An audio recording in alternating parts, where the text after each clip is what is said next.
Alright then my friends, so hopefully you have committed to learning JavaScript, which is a great move. I commend you for it. But sometimes when you start to learn a new language or anything new in general, it can be quite off-putting at first because there's so many new things to learn.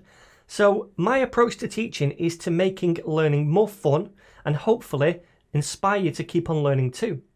So I thought I'd start with a very quick video about why JavaScript is so freaking awesome and encourage you never to give up on it no matter what.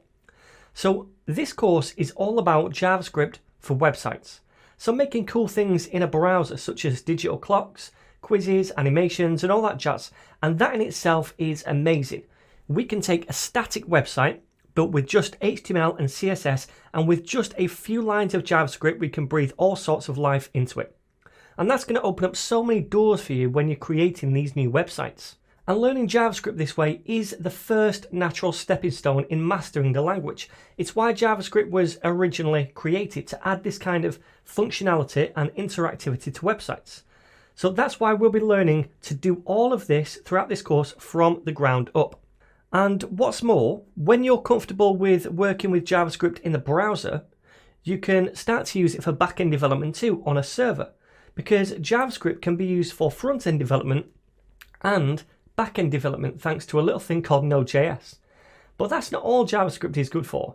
It can be used in so many different ways that it's actually mind-blowing, and its usage really has kind of exploded over the last few years to the point where now you can use it to program a mobile application or a robot or even to create a virtual reality experience.